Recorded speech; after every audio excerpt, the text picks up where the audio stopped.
Olá, meus amigos e minhas amigas psicanalistas, tudo bem com vocês? Aqui começa mais um podcast do Psicanalizando a Vida, junto com o Psicanálise Simplificada, para mais um podcast sobre assuntos de psicanálise. É para aqueles que gostam de psicanálise, para aqueles que são psicanalistas, para aqueles que são ali entusiastas da arte de Freud, né?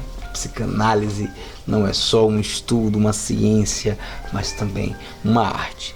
Débora Damasceno diz que se a psicanálise fosse provada inexistente, ineficaz, Freud ainda assim seria um bom literário.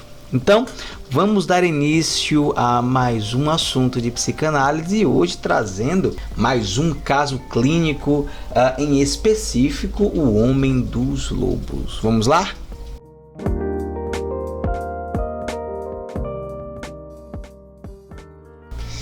O caso do Homem dos Lobos é um importante caso, acho que um dos mais importantes, porque aborda a teoria do desenvolvimento psicossexual e também técnicas de interpretação de sonhos.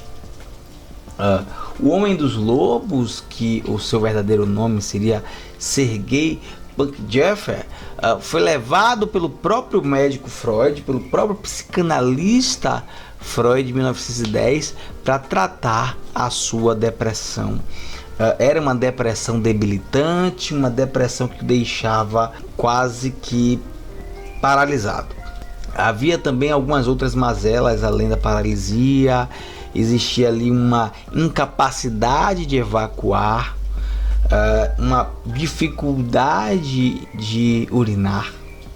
E durante esse tratamento, Sergei descreveu alguns sonhos, e esses sonhos possibilitaram a resolução do caso e que também seria usado para a sua denominação. Eu vou ler aqui como foi o sonho descrito pelo próprio Freud, tá? Você pode dar uma pesquisada, uma lida, mas eu vou colocar o relato aí na descrição do podcast, tá bom? Então vamos ler aqui. Abre aspas. Sonhei que era noite e que eu estava deitado na cama. De repente, a janela abriu-se sozinha e fiquei aterrorizado ao ver que alguns lobos brancos estavam sentados na grande nogueira em frente da janela. Havia 6 ou 7 deles.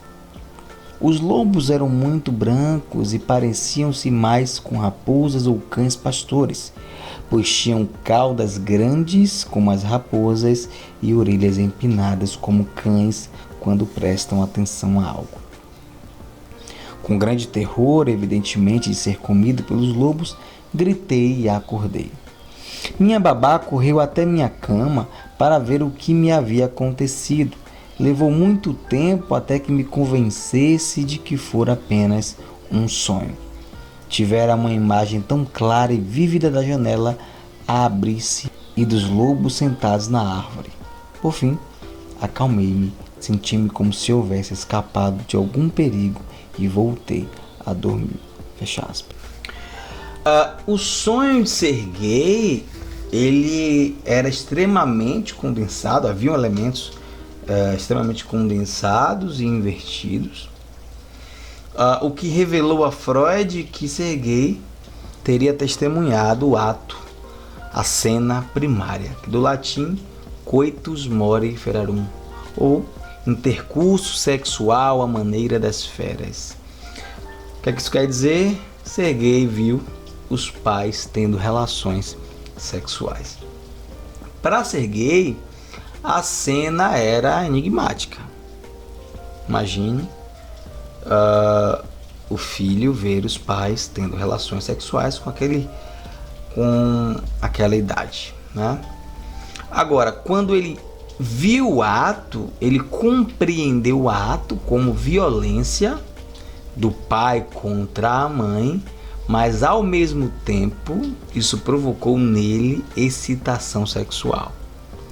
E isso fez com que eclodisse nele inúmeros sintomas na vida adulta.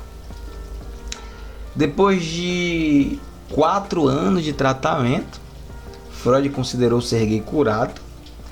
Porém, em 1926 ele volta a se tratar com outros psicanalistas, e isso vai durar ali algumas décadas.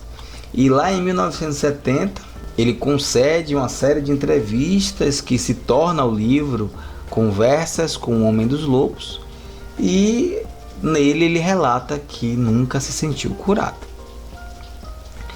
E aí vem as polêmicas. Outros psicanalistas, no caso a Maria Torok e Nicholas Abraham, propuseram ali que Sergei teria ocultado inúmeros eventos que aparecem cifrados na estruturação linguística do próprio relato. Então, assim que Sergei relatou e de forma imprecisa se avistou 6 ou 7 lobos, o que seria pack of 6, que isso é comum às matilhas, no caso um grupo composto de 6 elementos, a sixter, né? Sixter, então, é um direcionamento de significado multilinguístico, e nesse caso inconsciente, a própria irmã. Portanto, sister. Vocês compreendem como o ato falho, como a linguagem fala muito do paciente, fala muito do analisando?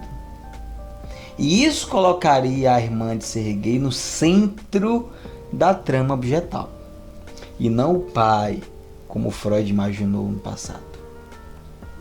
Isso vai dar um significado completamente diferente. O caso O Homem dos Lobos nos revela que é muito possível analisar o mesmo caso sob diversos prismas psicanalíticos diferentes, não havendo a brecha para uma única verdade. Não há uma verdade.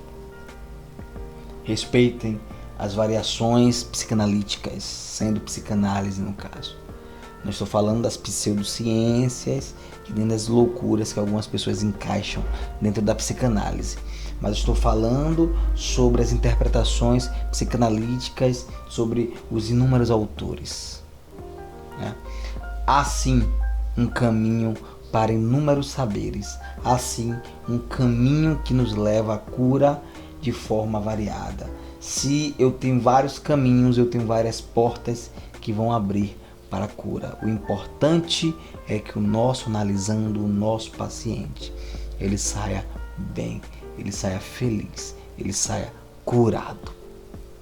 Muito obrigado por ouvir até aqui.